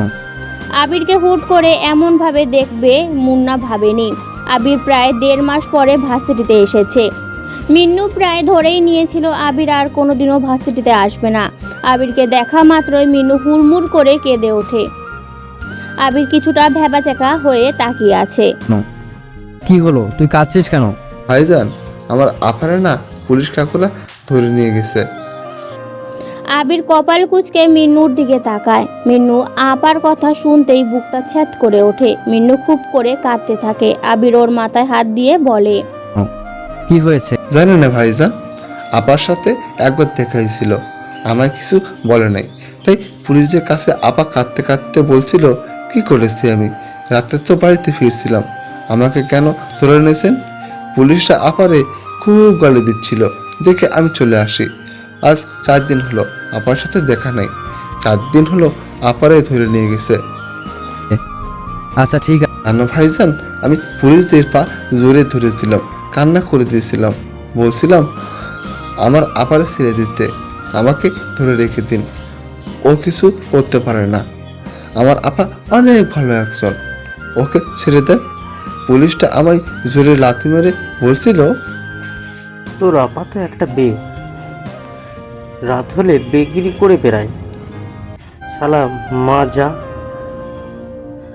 এখান থেকে, বেশি তেরামেয়ারি করলে না তোর বোনের সাথে তোকেও চালান করে দেব। শালা যা, টাকা নিয়ে আয়, নইলে থানা মুখ হবি না, বেটা হারামি। আবিরের দিকে তাকিয়ে কথাগুলো বলে মিন্নু। মিন্নুর ছলছল চোখে ঠিক আবিরের মুখের রং পাল্টে যাওয়ার দৃশ্যটা লক্ষ্য করেছে। মিন্নুর এমন রং পাল্টানোর মানেটা খুব ভালো করেই জানে। কেউ খুব রেগে গেলে মুখের এক্সপ্রেশন আর রক্তবর্ণ যেভাবে আসে তা মিন্নুর অচেনা নয়। আবির বলে, আছে, তুই বাসায় যা, তোর আপা বাড়িতে চলে আসবে। তাই যাব না ভাইজান, আম্মা আব্বা আপনার নিয়ে চিন্তা করছে, পাড়ার লোকেরা আমাদেরকে নিয়ে বাজে কথা বলছে।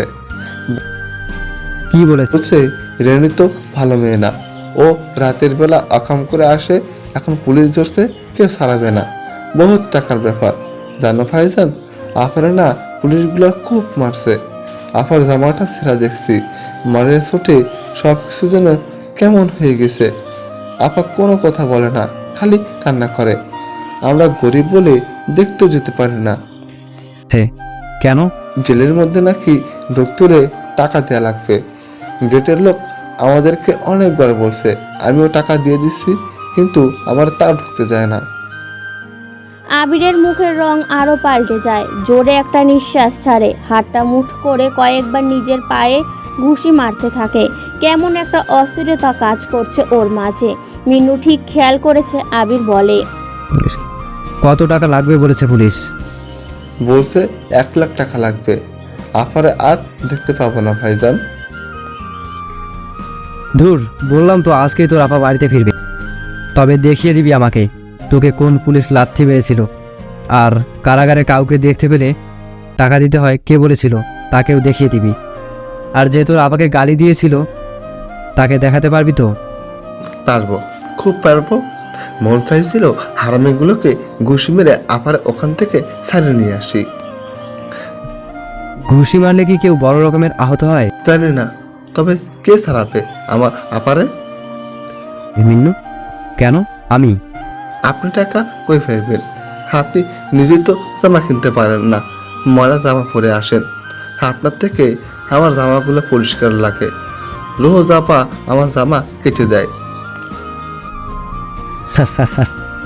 এসব তোর ভাবতে হবে না, তুই খালি দেখিয়ে দিবি ব্যাস। ও, আবির মুচকি হাসে। মিন্নুর দিকে তাকায় ও। মিন্নু একগাদা আশারূপ দৃষ্টিতে তাকিয়ে আছে আবিরের দিকে। আবির আর দাঁড়ায় না, মিন্নুর হাত ধরে গাছের নিচ থেকে টেনে নিয়ে আসতে থাকে। নেহাদের কাছে আসতেই নেহা বলে ওঠে, এই ছেলে, ওখানেই দাঁড়া। মিন্নুকে নিয়ে কোথায় যাচ্ছিস? আমার আপারে পুলিশ ধরে নিয়ে গেছে, তাই ভাইজান ছাড়াতে যাচ্ছে। মিন্নুর কথা শুনে সবাই উচ্চস্বরে হাসতে থাকে। কেবল শাওন মুখটা গম্ভীর করে সবার দিকে তাকিয়ে থাকে। আবির মিন্নুর হাত ধরে টান দিতে যাবে, তখনই নেহা বলে, এই যে নে তোর ব্যাগ। কি নোংরা! ব্যাগটা কি একটু পরিষ্কার করা যায় না? নিজে তো নোংরা, তার জিনিসপত্রগুলোও একরকম। আর হ্যাঁ রে মিন্নু, তোর আপাকে কেন পুলিশ ধরে নিয়ে গেছে? নিশ্চয়ই এর মধ্যে কিছু একটা আছে। জানি না আপা, আপারে রাতে পুলিশটা ধরছিল বাড়িতে আসার পথে। আচ্ছা বুঝলাম, নিশ্চয়ই তোর আপা কোনো সন্ত্রাসী বা নেশাজাত দ্রব্য বিক্রি করে কিংবা অবৈধ খারাপ কাজ করে। মানে রাতের বেলায় একটা মেয়ে। কখনো কারো ব্যাপারে সবকিছু সঠিকভাবে না জেনে নিজ সম্মুখে না দেখে কিছু বলা ঠিক না। হতে পারে আপনার সাথে কোনো একদিন এমনটা হলো, তাহলে কি তখন আমরা বলতে পারি না আপনি একজন দেহ? আবির কথাটা শেষ করতে পারেনি। ফারিয়া সাথে সাথে এসে আবিরের গালে কষে একটা চড় বসিয়ে দেয়। সোহেল আরিফ এসে আবিরের জামার কলার ধরে 2-4টে চড় ঘুষি বসিয়ে দেয়। আবির মুচকি হাসে। ফারিয়া আবিরের দিকে একবার তাকিয়ে শাওনের দিকে ফিরে বলে, কি ব্যাপার, সবাই আমাকে বাজে কথা বলে রিয়াক্ট করলো আর তুমি বসে আছো? মানে কিছু বুঝি না শাওন, তুমি ওকে চড় মারবে এখনই? শয়তান ছেলেটা ভাবে কি? শাওন চুপসে যায়, কিছু বলতে যেও বলতে পারে না। ফারিয়া বেশ জোর করতে থাকে। শেষমেশ বসা থেকে উঠে দাঁড়িয়ে আবিরের জামার কলার ধরতে যায়। সবাই স্পষ্ট তাকিয়ে দেখে শাওনের হাত কাঁপছে, ফর্সা মুখটা কেমন যেন লাল হয়ে গেছে। কারো জামার কলার ধরতে এত ভয় কেউ পায় এর আগে কোনোদিনও দেখেনি। কিন্তু সেই দিনও ঠিক সবাই দেখেছিল ফারিয়া, নেহা, নাইমাকে রাস্তায় কিছু ছেলে টিচ করছিল বলে শাওন তাদেরকে খুব মেরেছিল। সবাই শাওনের এই রূপ দেখে বাহবা দিয়েছিল। কিন্তু আজ হঠাৎ করে যেন শাওন ভিজে বিড়াল হয়ে গেল। শাওন কিছু করতে যাবে, তখনই নেহা বলে, শাওন থামো, ছাড়ো ওকে। আর ফারিয়া, ও ঠিকই বলেছে, সব কিছু না জেনেই কারো ব্যাপারে কিছু বলা ঠিক না, হতেও পারে অন্য কিছু। আর মিন্নু, এ তোর বোনকে ছাড়াবে? নিজেই ঠিক মতো চলতে পারে না, তোর বোনকে ছাড়াবে? আচ্ছা যা, আমি আব্বুকে বলে 1 সপ্তাহের মধ্যেই তোর বোনকে ছাড়ানোর ব্যবস্থা করছি, তারপর না হয় বলিস কি হয়েছিল। আবির মিনুর হাত ধরে ভার্সিটি থেকে বের হয়। একটা রিক্সা ডাকে আবির। ওরা দুজন রিক্সাতে উঠে যায়। উদ্দেশ্য পরিচিত জায়গা। কারাগারের সামনে এসে রিক্সা থেকে নামে ওরা দুজন। মিনু হাত ইশারা করে দেখিয়ে বলে, ভাইজান, ওই যে গেটের মুখে যে পুলিশটা বসে আছে, ওই আমারে ঢুকতে দেয় না, আমাকে গালি দিয়ে টাকা নিয়ে বার করে দেয়। আচ্ছা, কত টাকা নেয়? রোজ রোজ বাদাম বেচে 200-250 টাকা নিয়ে এখানে আসতাম। ওই লোকটা আমাকে আপার সাথে দেখা করাবে বলে টাকা নিয়ে নেয় পকেট থেকে, তারপর 2-4টে গালি দিয়ে আমাকে বার করে দেয়। আপা আপা কেমন আছে জানি না ভাইজান। আবির মিন্নুকে কারাগারের মেন ফটকের সামনে যেতে বলে। গেটের সামনে যে পুলিশগুলো থাকে তারা ভালো মতোই চেক করে ভেতরে প্রবেশ করতে দেয়, কিন্তু এই পুলিশওয়ালা এইভাবে মিন্নুর থেকে টাকা নিয়েছে সেটা বড় অন্যায়। মিন্নুকে দেখে পুলিশ নাসির মোল্লা বলে ওঠে, কি রে হেরামি, আবার আসছিস? তোকে না বলেছিলাম তোর বোনের সাথে দেখা হবে না, বের হ। মিন্নু একটু পেছনে ঘুরে আবিরের দিকে তাকায়। আবির মিন্নুকে ইশারা করে টাকার কথা বলে। মিন্নু পকেট থেকে টাকা বের করে নাসির মোল্লার পা জড়িয়ে ধরে বলে ওঠে, স্যার আমাকে যেতে দেন, আপনারা কতদিন হলো দেখে নেই, আপনার জন্য আজকে 500 টাকা আনছি, প্লিজ আপনি যেতে দেন। নাসির মোল্লা বাচ্চা ছেলের হাতে কচকচে 500 টাকার নোট দেখেই তাড়াতাড়ি তা কেড়ে নেয়। তারপর মিন্নুকে পা ছাড়তে বলে একটা চর বসিয়ে দিয়ে বলে, হারাম দাদা, টাকা কোথা থেকে চুরি করেছিস বল। টাকা চুরি করে নেই তো স্যার, আমি আফারে দেখবো বলে বাদাম বিক্রি করে আনছি। চুপ বেটা, তোর কথা আসতে হয় না, জটপট কেটে পড়, না হলে তোর কিন্তু জেলে ঢুকিয়ে দেব, তখন মা বাবার মুখটা টের পাবি না, শালা বাঘ। আমি আপার সাথে দেখা করেই যাব। মিন্নুর গালে একটা চর বসিয়ে দেয় নাসির মোল্লা। তারপর কিছু সময় গালাগালি করতে থাকে।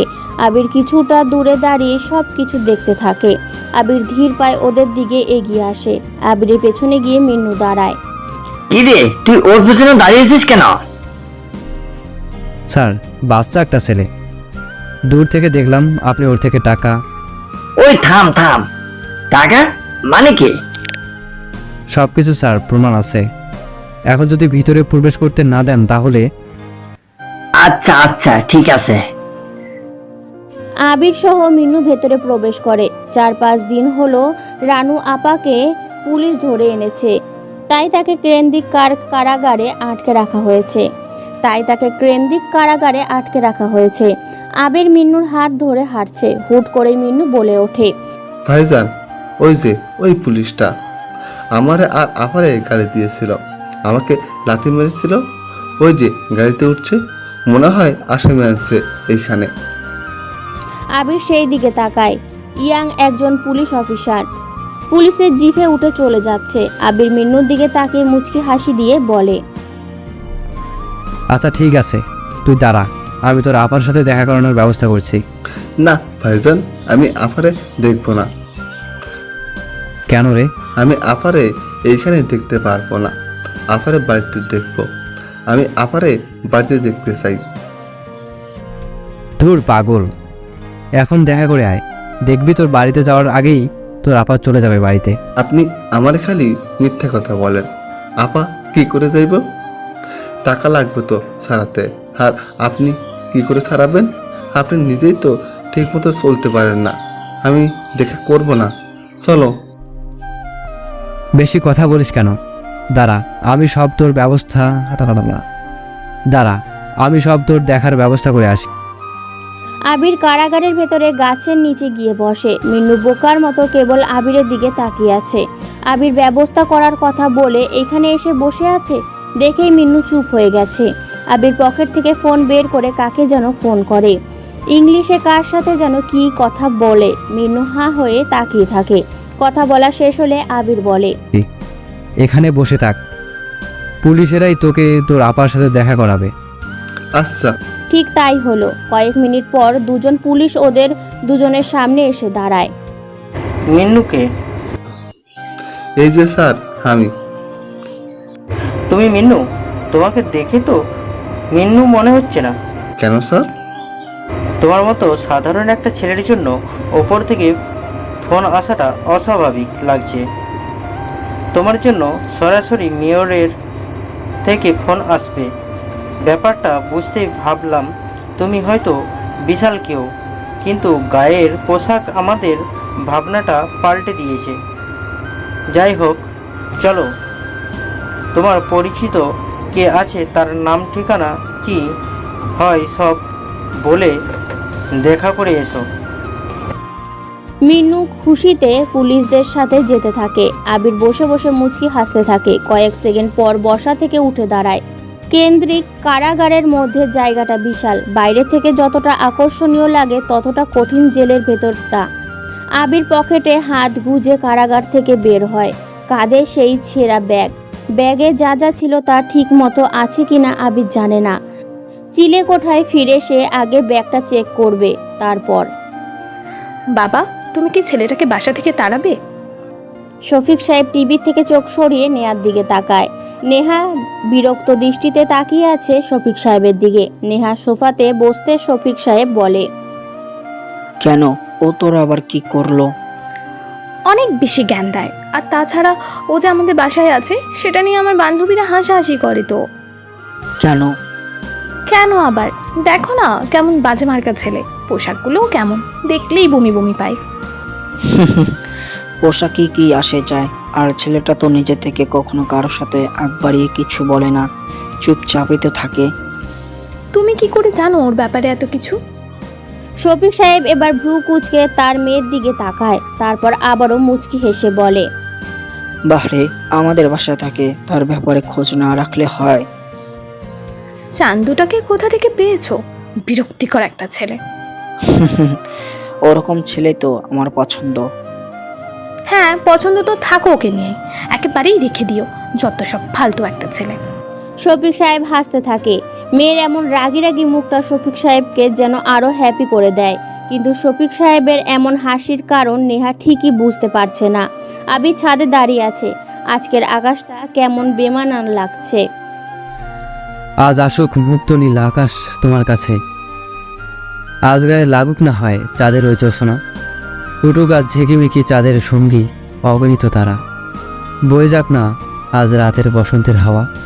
খট করে একটা শব্দ হয়। আবির সেই শব্দের দিকে তাকায়। নেহাকে কিছুটা দূরে দাঁড়িয়ে থাকতে দেখে ও।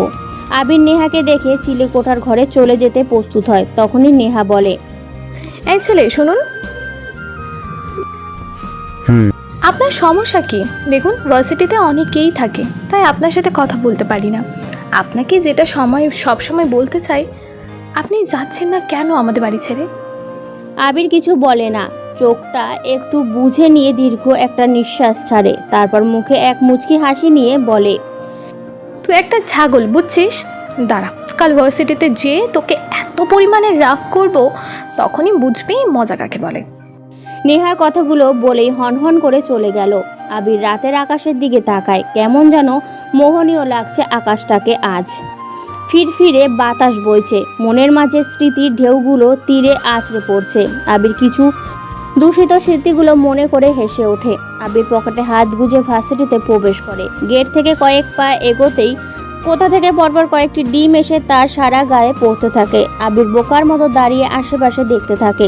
চোখ আটকে যায় কিছুটা দূরে কয়েকজন ছেলে মেয়ে দাঁড়িয়ে উচ্চস্বরে হাসছে। আবির সবাইকে খুব ভালো করেই চেনে, তবে একটা ছেলেকে সে এর আগে কোনোদিনও দেখেনি। বলিষ্ঠ দেহ, চুলগুলো ঠিক মতো করে ছাড়া। সবার আগে ছেলেটি দাঁড়িয়ে আছে। তার পেছনে দাঁড়িয়ে আছে সোহেল, আরিফ, নাইমা, ফারিয়া, তিন্নি, তিশা, নেহা আর শাওয়ান। আর ওরা সবাই আবিরের গায়ে ডিম ছুঁড়ে মারছে। আবির কোনো রকমে নিজেকে সামলে এগিয়ে যেতে থাকে।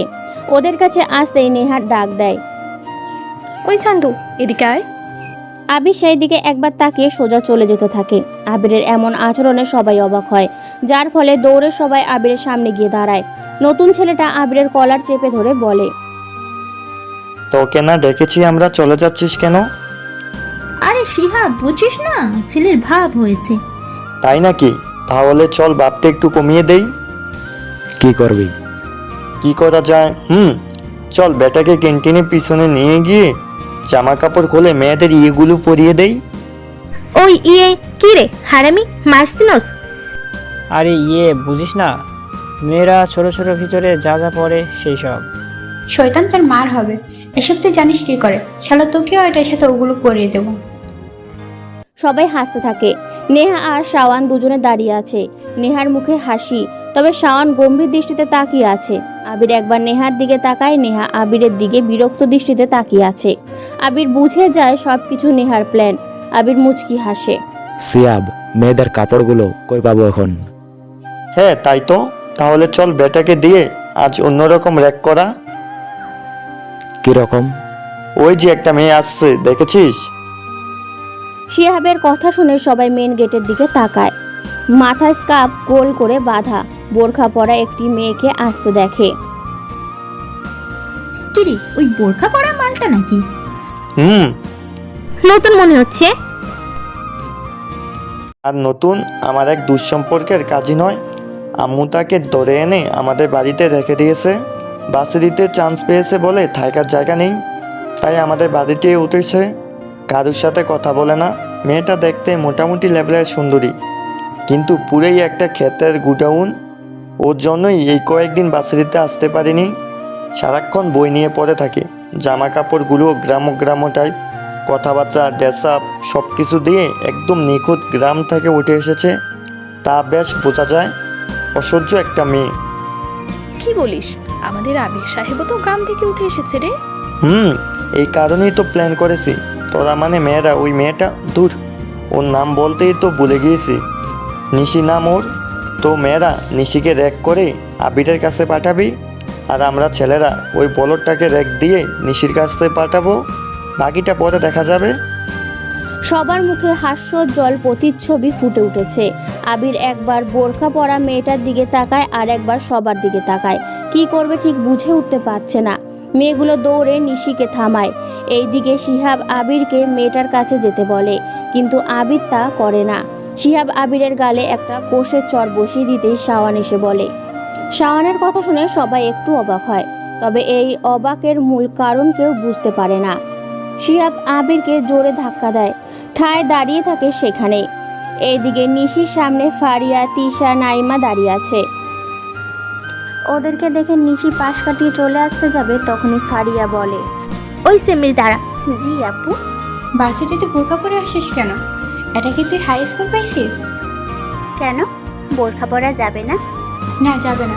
এখানে বোরখা পরলে ভার্সিটি কোয়ালিটি হারাবে। কেন?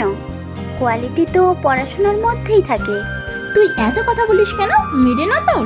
থাক, আর বললাম না। শোন, ওই যে একটা খ্যাত ছেলেটাকে দেখছিস, গায়ে ডিম মেখে দাঁড়িয়ে আছে, সোজা ওই ছেলেটাকে যে জড়িয়ে ধরবি। নিশি বোকার মতো দাঁড়িয়ে থাকে। দূরে দাঁড়িয়ে থাকা ছেলেটার দিকে একবার তাকায়। মুখটা ঠিক ভালোভাবে দেখতে পাচ্ছে না, তবুও তাকে কেমন যেন চেনা চেনা মনে হতে থাকে নিশির। কোথায় যেন সে দেখেছে, অথচ মনে করতে পারছে না। কোনো ম্যাগাজিন নাকি বইয়ের পাতা, নাকি খবরের কাগজে, হতে পারে টিভিতে, নাকি ল্যাম্পপোস্টের আলোতে। নিশি মনে মনে কয়েকবার কথাগুলো বলে ফেললো। গভীর চিন্তাতে সে সামনে দাঁড়িয়ে থাকা ছেলেটাকে নিয়ে ভাবতে ব্যস্ত হয়ে যায়। হঠাৎ মনে পড়ে যায় নিশির। আবির নামে ছেলেটা এক পাশে ঘুরে দাঁড়িয়ে আছে, যা রকস্টার বয়ের গ্যাংয়ের লিডারের মতো লাগছে। যা নিশি কোনো একটা নিউজ চ্যানেলে আর ম্যাগাজিনে প্রথম পাতায় ছবিটা দেখেছিল। ছবিটা এমন ছিল যে কয়েকজন ছেলে দাঁড়িয়ে আছে সামনে হয়ে, মাথায় বড় হুডি পরা, আর তাদের সামনে দাঁড়িয়ে আছে একটা কালো কোট, মাথায় হুডি আর মুখে সিগারেট নিয়ে। নিশি বেশ নিখুঁতভাবে ছবিটা দেখে রোজ। সেই গ্যাংয়ের লিডারের নাম নিলয়, যা নিশি ম্যাগাজিনে পড়েছিল। নিলয়ের দাঁড়ানো স্টাইল আর এই আবির নামে সহজ সরল ছেলেটার দাঁড়ানো স্টাইল একদম মিলে যাচ্ছে। এই রকমটা নিশি কখনোই হয়নি। অনেক ছেলেকেই তো তার চোখে পড়ে, কিন্তু আবিরের মতো করে কেউ ওর চোখে পড়েনি। কি হলো, দাঁড়িয়ে আছিস কেন? আমি কেন এসব করব? নিশি কথাটা বলার সাথে সাথেই তিশা এসে নিশির গালে কোষে চর বসিয়ে দেয়। নিশি বোকা দৃষ্টিতে তাকিয়ে থাকে ওর দিকে, শান্ত ভঙ্গিতে তাকায়। সেই তাকানোর মাঝে লুকিয়ে থাকে অনেক কিছু, কিন্তু কেউ তা বুঝতে পারে না। নিশি মুচকি হাসে। তুই চিনিস আমাদের ভার্সিটিতে আমরাই সব। আমাদের পাওয়ার আছে, টাকা আছে। তোকে ভার্সিটিতে আসি বন্ধ করে দিতে পারি। সো যেটা বলবো তা যদি না করিস তবে তোর অনেক ক্ষতি হবে, বুঝেছিস? শালা গেও মার্কা খ্যাত মেয়ে, যা ভাগ। আবির আর নিশি এগিয়ে আসতে থাকে। খুব কাছে চলে আসে ওরা। আবিরের হাঁটার সাথে নিলয়ের মিল পাচ্ছে না নিশি, তবে দাঁড়ানোর স্টাইলটা ঠিক নিলয়ের মতোই, সেম টু সেম। নিশি এইসব ভাবতে ভাবতে এগিয়ে যায়। খুব কাছে আসতেই সবাই দেখে বড় কালো রঙের দুটো গাড়ি ভার্সিটিতে প্রবেশ করছে। ওরা থেমে গিয়ে সেই দিকে তাকায়। গাড়িটা আবিরের সামনে এসে থামে। গাড়িটা দেখে নেহা অবাক হয়, কারণ এটা শফিক সাহেব মানে নেহার বাবার গাড়ি। কিন্তু ওনাকে এই সময় ভার্সিটিতে দেখে নেহা যতটা না অবাক হয়েছে এর থেকে বেশি অবাক হয়েছে গাড়িটা নেহার সামনে না এসে আবিরের সামনে গিয়েই থামে। আর আরও অবাক করার বিষয় ঘটে, শফিক সাহেব হাত বাড়িয়ে আবিরকে গাড়িতে তুলে নিয়ে চলে যায়। নেহারা সবাই অবাক চোখে তাকিয়ে আছে। এদিকে নিশিও কিছুক্ষণ সেই দিকে তাকিয়ে নিজের গন্তব্যে চলে যায়। নেহা, এটা কি হলো? কি হলো আবার? ওই খ্যাতটাকে তোর বাবা নিজেই এত খাতির কেন করে?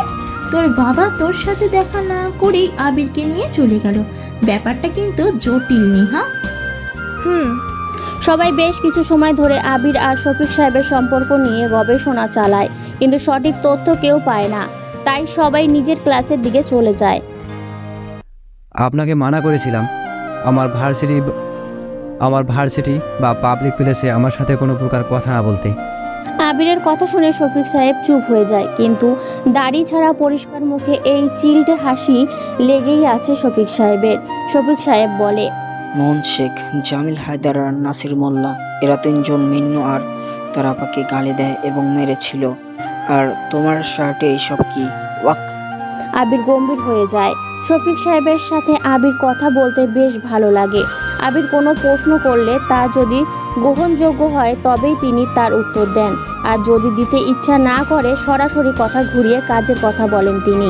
আর শফিক সাহেবও আবিরকে ভালোভাবেই জানে। আবিরকে ভনিতা ছাড়া কাজের কথা বললে সে সেটা নিয়েই ভাবে। একটা প্রশ্ন করি। আবির, জাস্ট কল মি আবির। আবির শফিক সাহেবকে থামিয়ে দেয়। শফিক সাহেব একটু শব্দ করে হাসলেন। পেছনে যে আরও একটি গাড়ি ছিল সেটা এখন নেই। গাড়িটা ছিল শফিক সাহেবের বডিগার্ডদের, যা তিনি সবসময় সব জায়গাতে গেলে সাথে নিয়েই ওদের। কিন্তু এবার ব্যতিক্রম। মিন্নুর সাথে তোমার কিসের সম্পর্ক? কেন তার আপাকে ছাড়ালে? আবির শফিক সাহেবের প্রশ্নের উত্তর দেয় না, কেবল একটু মুচকি হাসে। শফিক সাহেব বুঝে যায় আবির তার প্রশ্নের উত্তর দেবে না, তাই তিনি একটা দীর্ঘ নিঃশ্বাস নিলেন। আবির গাড়ির জানালার কাঁচ খুলে দিয়ে বাইরের দিকে তাকায়। শ্রাবণের মেঘগুলো দক্ষিণ থেকে উত্তরে উড়ে চলার প্রতিযোগিতা শুরু করেছে, কারণ শরতের বেহুলা ডাক যে মেঘদের শুনতেই হবে। তবে সেই মেঘদের চালন হলো বাতাস, যা আবিরের গায়ে এসে লাগছে। সব সম্পর্কের কি কোনো অধিকার লাগে? মিন্নুর সাথে আবিরের সম্পর্কটা বন্ধুত্বের হতে পারে। মিন্নু ছোট আর আবির বড়, তবুও সম্পর্কটা বন্ধুত্বের, মানবতার। সেখানে কোনো নাম নেই, আছে কেবল একটা অচেনা আহ্বান। আবির প্রশ্ন করে, আজ আপনার সাথে বডিগার্ড নেই যে? যেখানে তুমি আছো সেখানে ওদের কি দরকার? যাই হোক, তোমাকে যে মেইন কথাটা বলতে চাইছি, শহরে নতুন একটা অফিসার এসেছে। বেশ কয়েকদিন হলো। না তার নাম কেউ জানে, না তার পরিচয়, আর না সে কোথায় থাকে এবং সে ছেলে নাকি মেয়ে সেটাও এখনো জানা যায়নি। কেবল শুনেছি একজন অফিসার এসেছে, ক্রাইম ইনভেস্টিগেশনে প্রধান। সে অল্প বয়স, তোমার মতোই বুদ্ধিমান। আর তার কাজটা নিশ্চয় বুঝতে পারছো সে কেন এসেছে। সে একটু সাবধান। আর হ্যাঁ, তোমার কোনো কিছু লাগলে আমাকে বলো। আবির জানালা দিয়ে বাইরে তাকায়। গাড়িটা শহর থেকে বহুদূর চলে এসেছে। শহর ছেড়ে ছোট্ট একটি ঝিলের পাশ দিয়ে গাড়িটা চলছে। আবির বাইরের দিকে তাকাতেই দেখে অনেকগুলো সাদা রাজহাঁসের দল ঝিলের কিনারায় হেঁটে বেড়াচ্ছে। ওপরে উঠছে সাদা বক আর শিহরিত সাদা মেঘের দল। আবির সেই দিকে চোখ না সরিয়েই বলল, আপাতত নেহার রুমটা আমার লাগবে। কি? শফিক সাহেব চমকে উঠলেন। এমনিতেই আবিরকে কেমন মাত্র থাকতে দেওয়া হয়েছে বলে তারও বাড়িতে টিকা কষ্টসাধ্য হয়ে গেছে। এরপরও যদি নেহার রুমটা আবিরকে দিয়ে দেওয়া হয় তাহলে নিশ্চয় শফিক সাহেব আর আবিরের কপালে বেশ খারাপ কিছু আছে। আবির, ফাজলামো ছাড়ো। তোমার ইনফরমেশনের দরকার ছিল, এনে দিয়েছি।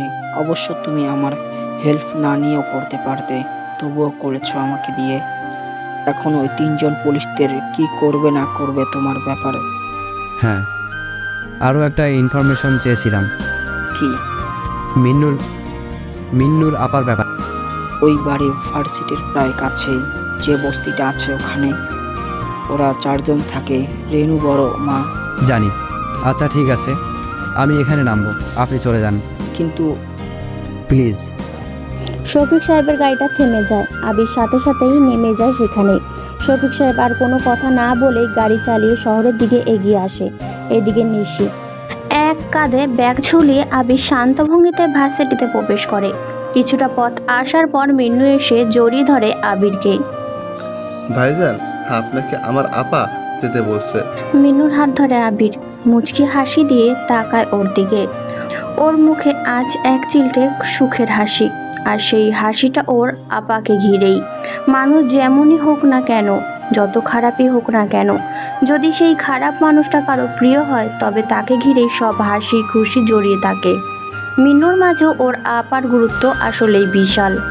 কেন রে, আমাকে চেনে নাকি তোর আপা? হ্যাঁ সিনে, তোমার কথা আপারে অনেকবার বলছি। আপা যখন শুনছে তোমার জন্য সব কিছু হয়েছে তখনই থেকে করতে বলছে। কেন বলেছিলি আমি করেছি? আচ্ছা যাই হোক, আর কাউকে বলবি না এসব। আচ্ছা। আবিরের হাত ধরে মিন্নু ক্যাম্পাসের দিকে এগিয়ে যাচ্ছে।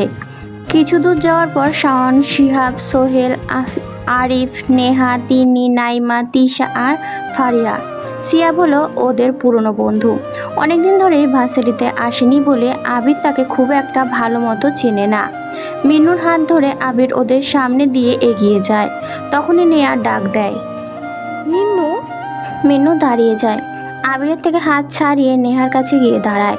নেহা গম্ভীর চোখে মিন্নুর দিকে তাকিয়ে বলে, আজকে বাদাম আনিস নাই কেন? আপা বলছে আজকে বাদাম না বিক্রি করতে, বলছে ভাইজানকে বাড়িতে নিয়ে যেতে। ভাইজান? ওই তো আমার ভাইজান। মিন্নু আবিরের দিকে তাকিয়ে ইশারা করে দেখায়। আবির কিছুটা দূরে দাঁড়িয়ে আছে। আবিরের দিকে তাকিয়ে সবাই জোরে হাসি দিয়ে ওঠে। নেহা বলে, কেন রে, ওকে যেতে বলেছে? ভাইজান তো আমার আপারে পুলিশদের থেকে ছাড়িয়ে আনছে। কি? আবারও সবাই আবিরের দিকে তাকায়। একদম সাধারণ একটা ছেলে, কেউ কোনো কিছু বললে তার ঠিক মতো কিছু বলতে পারে না। সেই ছেলে কি না মুন্নার আপাকে পুলিশের থেকে ছাড়িয়ে এনেছে। ভাবতেই সবাই অবাক চোখে তাকায় আবিরের দিকে। মিন্নু দৌড়ে আবিরের কাছে চলে আসে। মিন্নুকে আবিরের এসব কিছু বলতে মানা করেছিল, তবুও মিন্নু সবাইকে তা বলে দিয়েছে। এই কারণেই আবিরের দিকে কিছুটা ভয়াত্মক দৃষ্টিতে তাকায় মিন্নু। নেহারা সবাই আবিরের সামনে চলে আসে। আবিরের সামনে গোল হয়ে দাঁড়িয়ে সবাই আবিরের মাথাটা নিচু করে নেয়। শিহাব এসে আবিরকে একটা ধাক্কা দিয়ে বলে, কি রে হিরো, তোর সাথে তো দেখি পুলিশের সেই ভালোবাসা, যে বললেই আজ ছেড়ে দিল, কাহিনী কি সত্যি করে বল। আবির কিছু বলে না, মিনুর হাত ধরে দাঁড়িয়ে থাকে। সোহেল এসে আবিরের জামা টেনে ধরে। আবির শাওনের দিকে তাকায়। শাওন প্রথমে মাথাটা নিচু করে নেয়। হুট করেই সবার সামনে এসে দাঁড়িয়ে বলে, তোমাদের এসব কি শুরু করছো? তোমাদের লজ্জা হওয়া উচিত। দুর্বলদের উপর নিজেদের ক্ষমতা না দেখে শক্তিদের কারোর উপর দেখাও, শুধু কোনো নিজেদের শক্তি নষ্ট করছো। শাওনের কথা শুনে সবাই থেমে যায়। সবাই শিহাবের দিকে একবার তাকায়। শিহাব শব্দ করে হেসে দিয়ে বলে, আরে বাবা, ছোট থেকেই তো বড় কিছু হয় নাকি? আগে মালটাকে একটু খেলাই, পরে না হয় দেখা যাবে। নেয়া, তোর বাসা থেকে বেটাকে তাড়াতে চাস না? শয়তানটার জন্য ছাদেও যেতে পারি না, বিরক্ত লাগে যাচ্ছে আমার। আচ্ছা যা, কয়েকদিন পর বেটাকে আমিয়ে তাড়াবো। কথাটা বলে আবিরের চুলগুলো টেনে ধরে শিহাব। আবিরের চোখে মুখে প্রচণ্ড বিরক্তি শাহান আর মিন্নুর লক্ষ্য করেছে, তবে নিজেকে ছাড়াতে কোনো রকম চেষ্টা করছে না আবির। আবির কাচুমাচু হয়ে বলল, ভাইয়া দেখুন, আমি অনেক দূর থেকে পড়তে এসেছি, আমার সাথে কেন এমন করছে? চুপ শালা, ক্লাসে বেশি লেকচার মারিস কেন? বেশি কথা বললে শালা তোকে মেরে রেখে দেব। ক্লাসে পড়াশোনা করবি না, বুঝলি? বেশি যদি বুঝিস না তো তোর খবর আছে। আমাকে যেতে দিন, আমাকে যেতে দিন। আমি তুই কি শালা, বল বল, কি তুই বল? তোকে না একবার বলা হয়েছে বেশি কথা বলবি না? আবিরের গালে একটা চর বসিয়ে দেয় সোহেল। আবির কিছু না বলেই মাথাটা নিচু করে নেয়। মিন্নু বলে ওঠে, আপনারা এমন করছেন কেন? আপনারা ভালো না। ওই চুপ বেটা, তুই কথা বলিস কেন? ওর সাথে তোকে পেটাবো। কি করবি আজ? দাঁড়া, ভাবতে দে। শিহাবের কথা শুনে সবাই চুপ হয়ে যায়। ঠিক তখনই সবাই খেয়াল করে ভার্সিটির গেট দিয়ে কয়েকটি দামি বাইক ক্যাম্পাসের প্রবেশ করছে। আরিফ কিছুটা চিৎকার দিয়ে বলে ওঠে, ওই রাকিব ভাই আসছে, সবাই পালা। প্লিজ তোরা কেউ যাস না, তোরা গেলে কুত্তাটা আমাকে আরো বেশি চালাবে। ওদের মাঝে কথা বলতে বলতে রাকিব ওদের সামনে এসে বাইক রাখে। 4টে বাইক, প্রতি বাইকে 2 জন করে লোক। রাকিব হলো শহরের প্রকাশ্য অপ্রকাশ্য একটা গ্যাং মাস্তান। সে সবাই রাকিবকে খুব ভালো করেই জানে।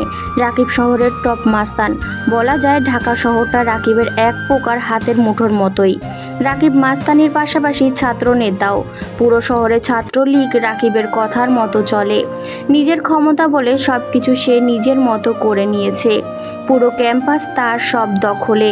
নেহা যখন নতুন ক্যাম্পাসে আসা শুরু করে তখন রাকিব নেহাকে দেখে। একদিন রাকিব ক্যাম্পাসে বাইক নিয়ে আসে। সেদিন প্রচণ্ড বৃষ্টি শুরু হয়। নেহা আর তার সব বান্ধবীগুলো ক্যাম্পাসের মাঠে একসাথে বৃষ্টিতে ভিজছিল আর ফটোশ্যুট করছিল।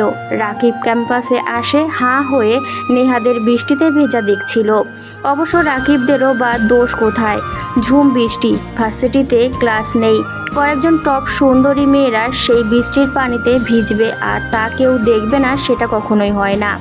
আর রাকিবের জন্য তো সব কিছুই উন্মুক্ত, কারণ সে চাইলেই অনেক কিছু করতে পারে। নেহারা যখন নিজেদের মতো করে ভিজছিল তখনই ফারিয়া এসে বলে, দেখ ওই ছেলেটা কেমন বাজে দৃষ্টিতে দেখছে আমাদের। ফারিয়ার কথা শুনে নেহা রাকিবকে ডাক দেয়। রাকিবও বাধ্য ছেলের মতো ওদের সামনে যায়। তখনই নেহা রাকিবের গালে কষে একটা চড় মারে আর বলতে থাকে,